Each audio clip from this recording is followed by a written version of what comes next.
찬양, 익숙한 찬양이지만 엘피스의 연주로 들으니 더 은혜롭습니다. 박수로 격려하겠습니다. 잠시 기도하고 하나님 말씀 듣습니다. 은혜로우신 주님, 이 시간 말씀하여 주옵소서. 말씀 들을 때 주의 영이 우리의 심령 속에서 약동하는 시간 되게 하여 주옵소서. 말씀을 들으며 마음속에 기쁨과 감사와 용기가 샘솟게 하여 주옵소서. 예수님 이름으로 기도합니다. 아멘. 2부 예배 오신 모든 분들 주님의 이름으로 환영하고 축복합니다. 대림절 첫 번째 주일입니다. 기다림이란 말은 신앙생활에서는 필수적인 그러한 단어인 것 같습니다. 어떤 좋은 것도 기다림 없이 우리에게 오지 않기 때문에 그렇습니다. 대림절의 정서는 막연한 기다림은 아닌 것 같습니다. 어떻게 보면 글쎄요, 큰 임금님이 어떤 지자체에 오신다고 생각을 한번 해보세요. 근데 마차를 타고 오시는데 길이 영 안 좋아요. 그러면 거기 지자체의 장, 옛날식으로 하게 되면 관찰사든지 현령이든지, 여러분 임금님 오시는데 그냥 마차 좀 튀어도 괜찮겠지, 이렇게 생각하는 사람은 정치적 감각이 1도 없는 사람입니다. 그러니까 길을 정비해야 될 거 아니겠습니까? 그렇게 왕이 오시는 길을 닦는 그런 느낌이 대림절의 정서입니다. 단순히 기다리는 게 아니고 뭔가 준비를 하며 기다린다는 느낌이 대림절의 마음이죠. 자, 저를 따라서 하세요. 우리는 우리의 임금님 예수님께서 오시는 길을 준비하며 기다립니다. 그래서 이 대림절의 정서하고 종말을 기다리는 마음하고 많이 비슷합니다. 그래서 제가 오늘 본문으로 고른 말씀은 예수님께서 십자가 달리시기 전에 3가지 아주 중요한 설교를 하셨습니다. 이거는 무리에게 하신 설교가 아니고 제자들에게 하신 설교입니다. 첫 번째가 감람산 종말 설교, 그리고 다락방에서 여러분들도 6월절 식사하시고 첫 번째 성찬식 하시고 세족식도 하시면서 하신 다락방 설교, 그리고 그거 다 마치시고 첫 번째 성찬식 하신 다음에 찬미하면서 겟세마네 동산으로 가시잖아요. 가시다가 중간에 아마 포도나무 밭을 지나게 됐던 것 같습니다. 그래서 포도나무에 대한 설교를 요한복음 15장, 16장 그렇게 하십니다. 그게 포도나무 설교입니다. 그래서 예수님의 제자들에 대한 이 중요한 설교 3가지가 예수님의 제자들에게 굉장히 중요한 내용을 담고 있는데, 오늘 제가 그 감람산 설교 일부분을 여러분들에게 말씀드리려고 합니다. 감람산 설교가 풍성하게 돼 있는 복음서는 마태복음인데 24장, 25장입니다. 그런데 25장은 여러분들이 아시는 대로 종말의 비유 3개, 슬기로운 처녀, 미련한 처녀 합쳐서 10처녀의 비유가 있고요. 그 다음에 달란트 비유, 양과 염소의 비유가 마태복음 25장에 나옵니다. 그리고 마태복음 23장 그 앞에는 종말에 대한 예언이 나옵니다. 근데 그 종말에 대한 예언은 그야말로 요한계시록을 꽉 응축하면 한 장으로 만들면 요게 될 거다라는 그런 내용이 담겨 있는데, 거기에 예수님의 종말에 대한 마음, 기다리는 마음, 그리고 대림절을 기다리는 그 마음이 한꺼번에 들어있다고 보셔도 좋을 것 같습니다. 제가 그래서 그 마태복음 24장의 말씀을 3가지로 여러분과 나누고 싶습니다. 1번 첫 번째입니다. 같이 한번 읽어요. 자, 시작. 때를 알 수 없는 시대에 사는 제자의 자세. 제자라는 말이 상당히 부담스러운 용어입니다. 신자라는 말이 좀 편합니다. 교인이라는 말도 좀 편해요. 그런데 성도라는 말은 불편하긴 한데 워낙 평가절하돼서 쓰기 때문에 성도라는 말도 그냥 괜찮습니다. 왜 그러냐 그러면, 자, 보통 예수를 믿긴 믿는데 교회를 잘 다니시지 못하면 이제 집사 직분도 못 받습니다. 그러면 그냥 돌아가실 때까지 성도인 분들이 있어요. 그러면 돌아가실 때 위패처럼 해가지고 성도 누구누구 그렇게 해가지고 거기다 써놓으면, 성도라고 써있는 그분은 예수를 잘 믿는 분이었을까요? 잘 안 믿은 분이었을까요? 왜 그러냐면 보통 직분 쓰는 거예요. 그러니까 성도라는 말이 어마어마하게 귀한 말이긴 한데 우리는 사실은 굉장히 그 가치를 낮추어서 부릅니다. 그러니까 성도라는 말도 별로 불편하지 않고, 신자, 교인이라는 말도 불편하지 않은데 제자란 말은 굉장히 부담스러운 말입니다. 그럼에도 불구하고 적어도 주일 2부 예배에 나온 우리라 그러면 적어도 내가 예수님의 제자란 그런 자의식 정도는 가지고 있어야 됩니다. 자, 저를 따라서 하세요. 나는 예수님의 제자입니다. 예, 그 제자라는 느낌을 가지고 36절 같이 한번 읽어보겠습니다. 36절 같이 한번 읽어야죠. 시작. 그러나 그날과 그때는 아무도 모르나니 하늘의 천사들도 아들도 모르고 오직 아버지만 아시느니라. 여러분, 하나님께서 우리에게 뭔가를 알려주시는데 1번 다 알려주신다. 1번 아니, 하나님은 우리의 구원에 필요한 것만 열어서 보여주신다. 2번. 자, 1번과 2번 중에 여러분 정답이 1번 같습니까? 2번 같습니까? 2번이에요. 하나님은 다 보여주시는 분이 아닙니다. 필요한 것만 열어서 보여주십니다. 자, 그런데 하나님께서 감추어 두신 부분이 있는데 그 부분은 우리가 알아서는 안 됩니다. 그 알아서 안 되는 게 지금 36절에 나오는데 위에 두 줄 같이 한번 읽어야 돼. 시작. 그러나 그날과 그때는 하나님께서 허락하시지 않는 그날, 종말의 날, 1999년 10월 28일이라고 주장했던 옛날 이야기가 있습니다. 그런데 사람들은 적어도 마태복음을 읽었을 거예요. 24장 36절을 읽었을 텐데 그러나 그날과 그때는 아무도 모른다는 이 말씀을 받아들이지 않았습니다. 아이고, 우리 목사님은 기도 안 해서 신령하지 못하기 때문에 그날을 모르는 거지, 기도하면 비밀이지만 하나님께서 알려주시는 거야. 여러분, 그 밑에 두 줄 같이 한번 읽어야 돼. 시작. 하늘의 천사들도 아들도 모르고 오직 아버지만 아시느니라. 천사가 알아요, 몰라요? 몰라요. 아들 예수님도 몰라요. 누구만 아십니까? 하나님만 아시는 거예요. 하나님만 아시는 거면 우린 모르는 게 정상이잖아요. 안다 그러면 그 사람이 미쳤든지 아니면 사기꾼이든지 둘 중에 하나인데 사람들은 미쳤다라고도 안 했고 사기꾼이라고도 얘기 안 했고 신령하다고 얘기했습니다. 성경을 안 읽어서 그렇습니다. 읽었는데도 받아들이지 않아서 그렇습니다. 여러분, 종말의 때를 우리가 알아서는 안 됩니다. 하나님께서 감추어 두셨기 때문에 그렇습니다. 칼빈 선생은 하나님께서 열어주신 것하고 감추어 두신 것에 대해서 이렇게 이야기했습니다. 하나님이 열어서 성경에 나와 있는 것은 열심히 알려고 해야 된다. 그런데 하나님께서 감추어 두신 것은 알려고 하지도 말고 그 부분에 대해서는 질문도 안 해도 괜찮다라고 칼빈 선생은 얘기했습니다. 그런데 우리는 하나님께서 감추어 두신 부분에 대해서 확증도 못하면서 질문을 던지고 그 질문에 대해서 근거 없는 대답을 하면 실력 있다고 그리고 신령하다고 그렇게 착각하기도 합니다. 절대로 그러면 안 됩니다. 하나님이 감추어 두신 것은 몰라야 됩니다. 자, 옆에 있는 분들 얼굴 보시고요. 하나님이 감추신 거 그대는 몰라도 돼요. 자, 한마디씩 해보겠습니다. 자, 시작. 하나님이 감추신 거 그대는 몰라도 돼요. 몰라도 되는 거예요. 모르면 얼마나 편안합니까? 내가 신경 안 써도 되니까. 자, 그런데 힌트는 있습니다. 그날과 그때는 몰라도 판별은 할 수 있다라고 이야기합니다. 37절 말씀. 37절 같이 한번 읽겠습니다. 시작. 노아의 때와 같이 인자의 임함도 그러하리라. 그때는 노아의 때하고 비슷할 것이다. 여러분, 노아 때 어떤 일이 있었습니까? 38절 말씀. 38절 같이 한번 읽어야 돼. 시작. 홍수전에 노아가 방주에 들어가던 날까지 사람들이 먹고 마시고 장가들고 시집가고 있으면서 하나님께서 노아에게 특별한 사명 하나를 주셨습니다.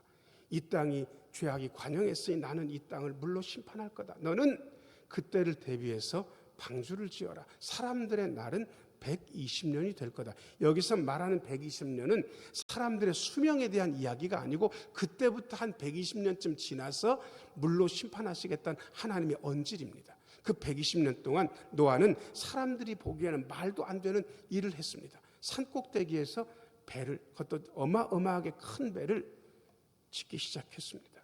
사람들은 노아를 손가락질하면서 비웃었을 겁니다. 저거 바보야. 배를 어떻게 거기다 짓는가? 멍청이. 그런 상멍청이.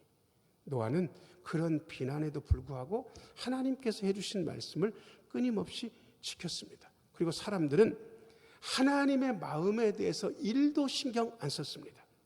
사람들의 죄악을 슬퍼하신 하나님, 사람들의 죄악에 대해서 분노하신 그 하나님의 마음에 대해서는 관심 두지 않았습니다.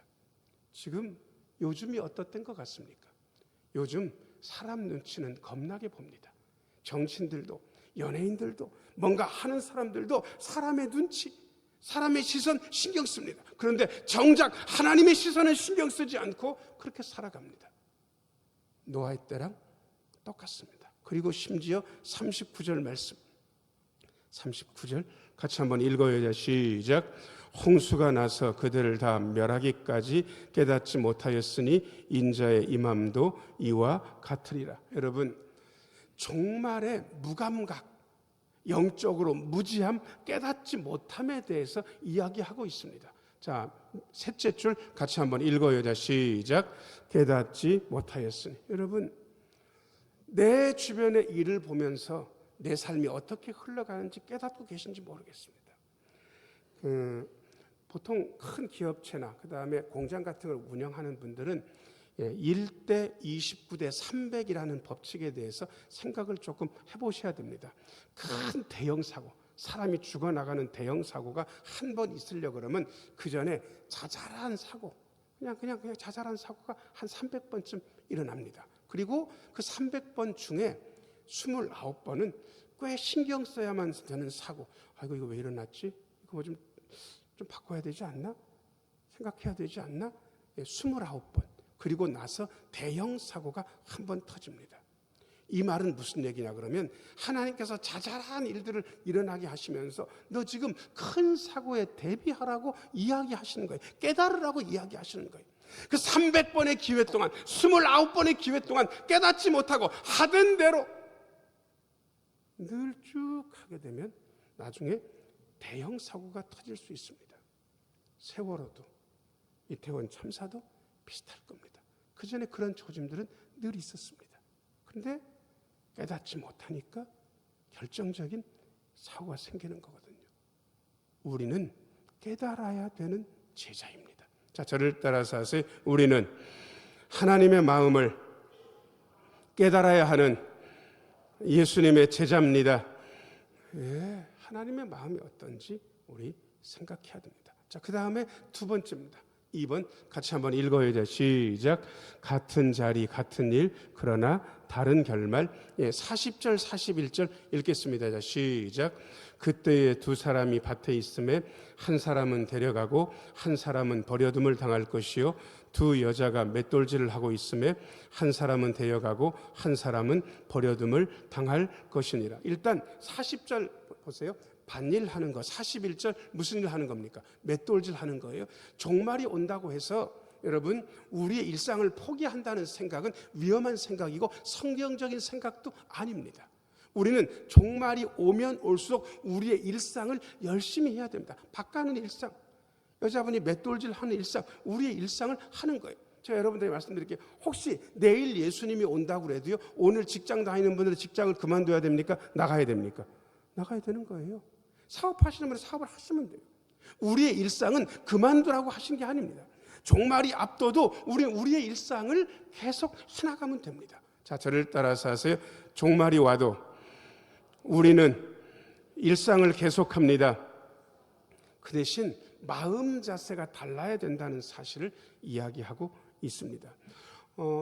저명한 신학자는 신앙의 자세와 태도를 자태라는 굉장히 어려운 말 가지고 설명을 했습니다. 자, 저를 따라서 하세요. 신앙의 자태.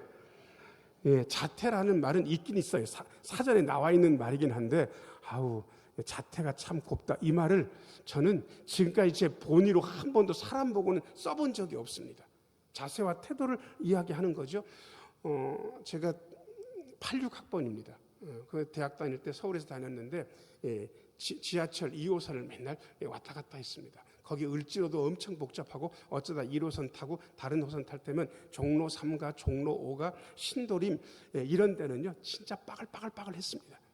그런데 거의 그래도 중간중간에 등하교 하면서 화장실을 들릴 적이 있는데 화장실 휴지가 세상에 그 많은 사람들이 화장실 들락거리기 때문에 휴지가 장난이 아니었어요. 거기 청소하시는 여사님들이 늘 그 화장실 휴지를 비우고 묻고 하는데 늘 가르쳐 있었습니다. 그런데 제가 실제로 봤습니다.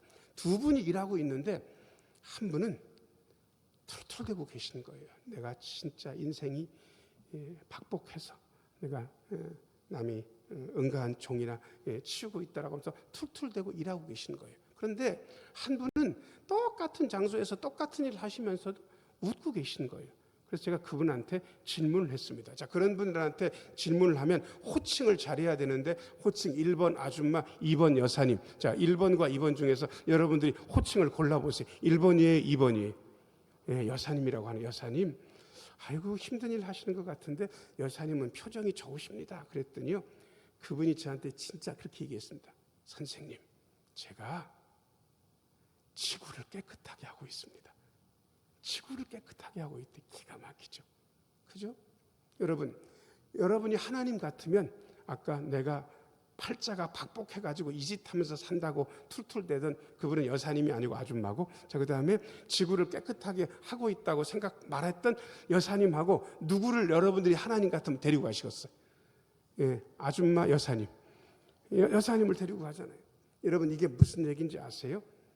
우리가 우리의 일상을 하면서 우리의 마음 자세에 따라서는 영혼과 접촉할 수도 있고 영혼과 끊어질 수도 있습니다.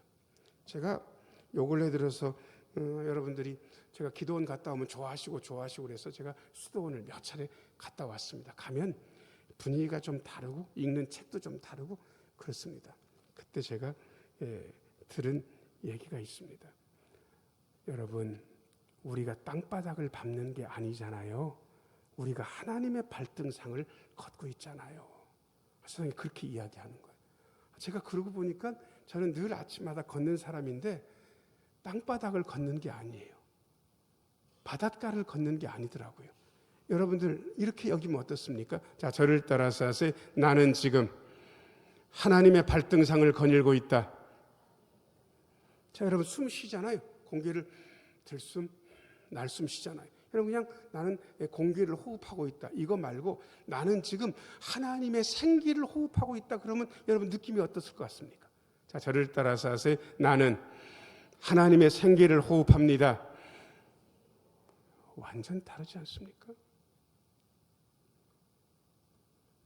제가 어떻게 보면 스킨십 하는 걸 되게 좋아합니다.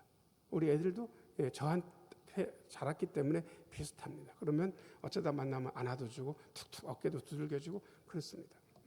저희 집사람도 그렇게 잘해줍니다. 그런데 어떤 때는 저희 아내가 제가 고생한다 그러면 당신 고생한다 그러면서 이렇게 등을 툭툭 두들겨주면 그때 뭘 느끼냐 그러면 아내가 나를 격려하다 보다 이렇게 느끼는 게 아니고 하나님께서 아내를 통해서 나를 격려하신다 이렇게 느낍니다.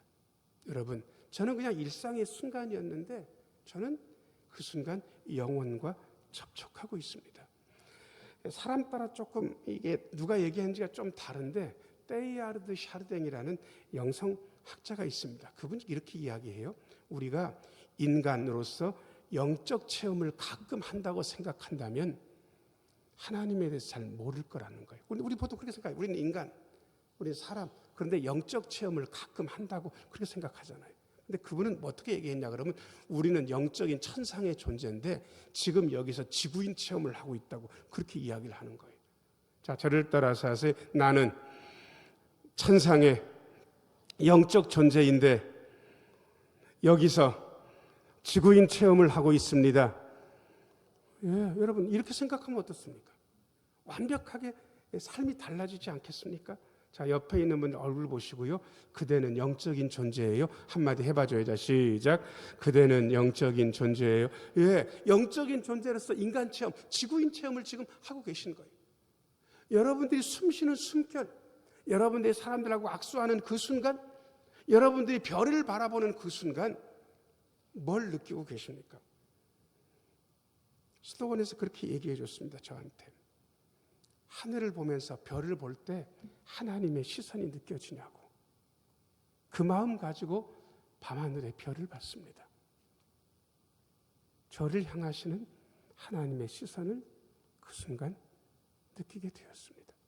여러분, 우리가 사는 순간순간은 영혼과 이어지는 접촉점입니다. 자, 저를 따라서 하세요. 지금 여기와 영원하신 하나님이 연결되어 있습니다. 과거도 연결되지 않습니다. 미래도 연결되지 않습니다. 지금 이 순간을 사는 그분이 지금 이 순간이 하늘과 연결되는 아름다운 순간이라는 사실을 다시 한번 깨닫게 됩니다.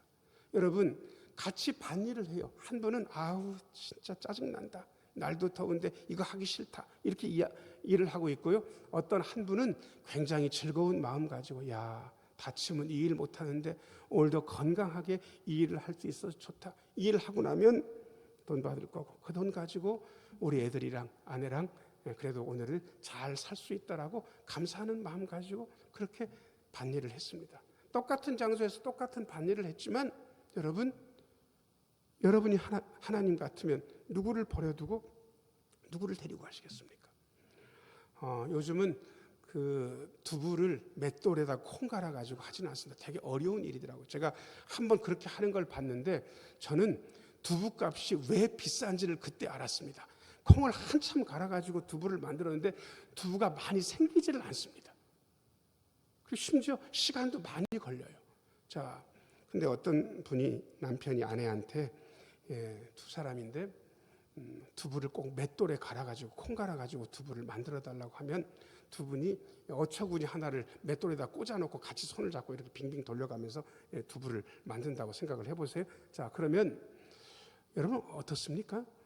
한 분은 마트에 가면 요즘 대기업에서 식품 관리 잘 해가지고 맛있게 두부가 나오는데 그거 갖다가 내가 두부김치 만들어줄 수도 있고 된장찌개 해줄 수도 있고 김치찌개 해줄 수도 있는데 이거를 세상에 갈아가지고 만들라 그런다, 이 김일성보다도 더 나쁜 인간아, 그러면서 욕을 하면서 만들고, 어떤 한 사람은 또 긍휼의 마음 가지고 아이고 옛날 두부가 먹고 싶었나 보다, 죽은 사람 소원도 들어준다는데 산 사람 소원 못 들어주게 내가 기쁘게 해주리라. 그러고는 같이 맷돌질 하고 있어요.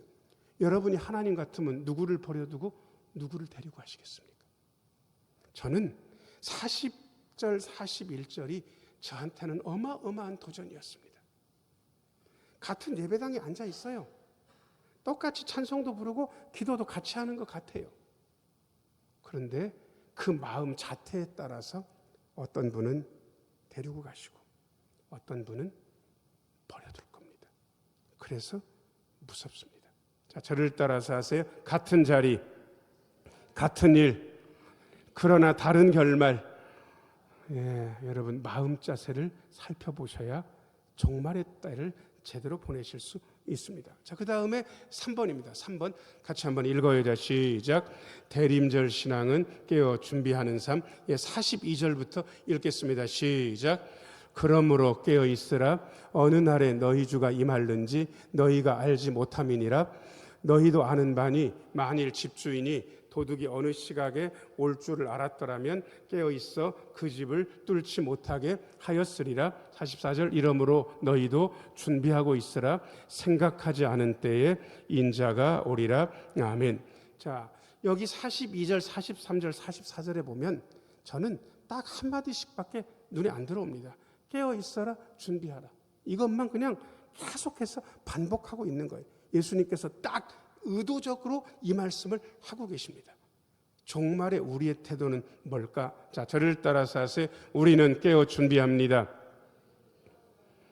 불확실한 시대를 살아가고 있습니다. 그러나 확실한 것은 우리는 깨어 있어 준비해야 한다는 사실을 예수님께서 우리에게 이야기하고 있습니다. 그 대신 두려움으로 준비는 안 하셨으면 좋겠습니다. 보통 초림은 예수님께서 구원을 위해서 오셨고 재림은 심판을 위해서 오신다고 이야기하고 있는데 그 말이 맞는 말이긴 하지만 예수 믿는 우리는 조금 달리 해석해야 됩니다. 자, 저를 따라서 하세요. 예수 믿는 나에게는 재림의 날이 보상의 날입니다. 심판의 날 아닙니다. 여러분 부족하지만 우리 다 예수를 믿습니다. 그리고 부족하지만 예수님의 사람답게 살려고 애씁니다. 어떤 것 하나도 실패하거나 잘못되지 않습니다. 하나님께서 반드시 우리에게 보상하기 위해서 오십니다. 그날을 왜 부담스럽게 기다립니까? 왜 얘기해 보면 예수님 안 오시면 좋겠다고 이야기합니까? 오셔도 늦게 오셔야 좋겠다고 이야기합니까? 그날이 부담스럽기 때문에 그래요. 왜? 심판의 날이라고 생각하기 때문에. 아니요. 재림의 날은 우리에게 심판의 날 아닙니다. 자, 저를 따라서 하세요. 재림의 날은 믿는 우리에게 보상의 날입니다.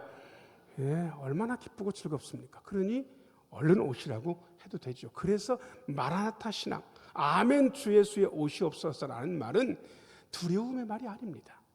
기쁨과 감사의 말이지. 제가 오늘 설교 내용을 세 문장으로 요약해서 여러분과 나눌 겁니다. 예, 맨 위에 문장 같이 한번 읽어요. 시작. 재림의 때는 모르지만 믿음의 사람은 준비된 마음으로 살아갑니다. 준비된 마음. 자, 그 다음에 두 번째 문장입니다. 자, 시작.